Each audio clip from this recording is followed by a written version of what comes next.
नमस्कार। आज हम वेब ऑटोमेशन की दुनिया में थोड़ा और गहरे उतर रहे हैं। हमारे पास लोकेटर्स और एलिमेंट मेथड्स का गहन विश्लेषण नाम से कुछ नोट्स हैं जो खास तौर पर वेब पेज पर एलिमेंट्स को खोजने और उनसे इंटरैक्ट करने के तरीकों पर बात करते हैं। तो हमारा काम है इन नोट्स से वो सबसे ज़रूरी बातें निकालना कि कैसे वेब पेज पर बिखरे हुए एक जैसे कई एलिमेंट्स को पहचाना जाए और उनके साथ काम किया जाए, खासकर फाइंड एलिमेंट्स मेथड का इस्तेमाल करके। तैयार हैं? चलिए शुरू करते हैं। ये नोट्स लोकेटर्स की एक छोटी सी याद दहानी से शुरू होते हैं।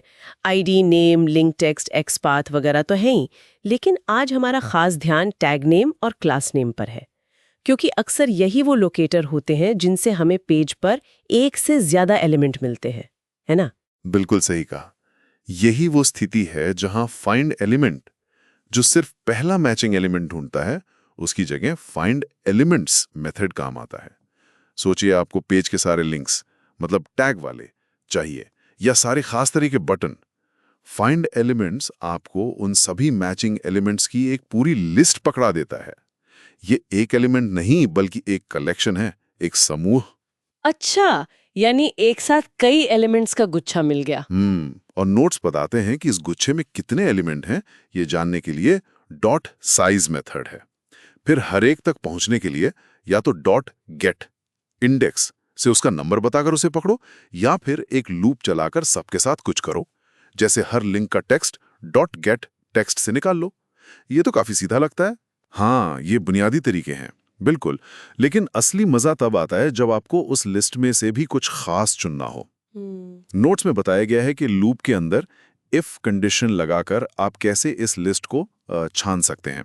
मान लीजिए आपको कुछ खास शब्द वाले लिंक्स नहीं चाहिए, तो आप उन्हें छोड़ सकते हैं। यहां तक कि एंड लॉजिक का इस्तेमाल करके कई शर्तें एक साथ लगाने का भी जिक्र है, जिससे फिल्टरिंग और सटीक और भी ज्यादा प्रिसाइज हो जाती है। समझ गई। तो ये सिर्फ ढूंढना नहीं, बल्कि सही चीज ढूंढकर उसे जरूरत के हिसाब से इस्तेमाल करना है। अच्छा, नोट्स में एक्सपाथ और क्लास नेम के साथ फाइंड एलिमेंट्स इस्तेमाल करने के कुछ ठोस उदाहरण भी हैं, जैसे किसी बुकिंग साइट पर सारे होटलों के नाम निकालना, या लॉगिन फॉर्म के दोनों फील्ड्स को एक साथ ढूंढना। और हाँ, इम्प्लिसिटली वेट का भी जिक्र है। इसे thread.sleep से बेहतर क्यों बताया गया है? कुछ खास वजह? हाँ, यहाँ एक बारीक लेकिन महत्वपूर्ण अंतर है। देखिए, thread.sleep तो बस आंख बंद करके उतने सेकंड इंतजार करता है, चाहे एलिमेंट पहले ही मिल गया हो, वो बस रुका रहेगा। जबकि इम्प्लिसिटली वेट स्मार्ट है, वो अधिकतम इंतजार का समय तो जानता है, पर जैसे ही उसे एलिमेंट मिलता है वो फौरन आगे बढ़ जाता है, टाइम बचाता है। इससे स्क्रिप्ट तेज चलती है। नोट्स HTML में क्लास एट्रीब्यूट के मकसद पर भी रोशनी डालते हैं कि ये आमतौर पर CSS स्टाइलिंग के लिए होता है, मतलब एलिमेंट कैसा दिखेगा उसका रंग रूप तय करने के लिए। और फिर आता है makemytrip.com वाला उदाहरण। ये मुझे काफी दिलचस्प लगा।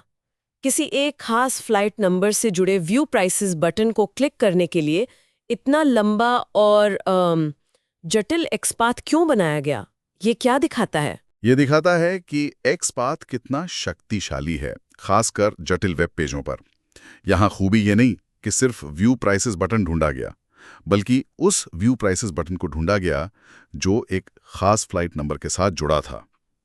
एक्सपाथ आपको एलिमेंट्स को न सिर्फ उनके अपने टैग या एट्रीब्यूट से, बल्कि पेज पर मौजूद दूसरे डेटा, जैसे यहाँ फ्लाइट नंबर था, उसके साथ उनके रिश्ते के आधार पर भी टारगेट करने देता है।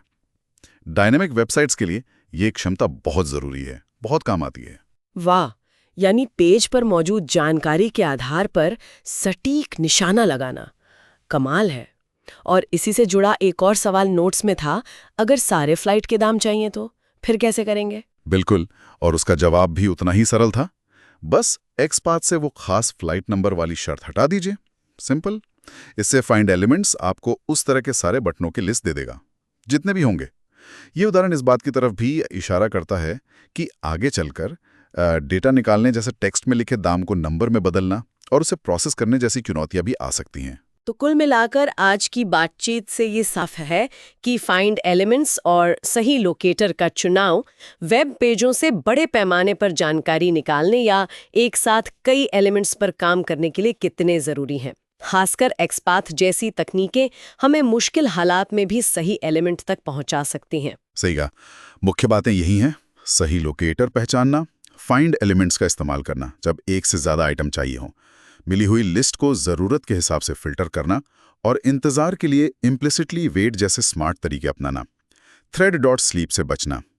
नोट्स में कोड के लिए गिटहब रिपोजिटरी का लिंक और भविष्य में API टेस्टिंग और CSS सिलेक्टर्स जैसे विषयों पर होने वाले सेशंस का भी जिक्र था। तो ये सफ़र जारी रहेगा या उसे अगले पड़ाव हो सकते हैं। जाते जाते एक सवाल दिमाग में छोड़ जाते हैं। वेब ऑटोमेशन की इन तकनीकों का इस्तेमाल करके हम अपने रोजमर्रा के कंप्यूटर पर बार-बार किए जाने वाले उबाऊ कामों को कितना आसान और बेहतर बना सकते हैं? सोचिएगा जरूर।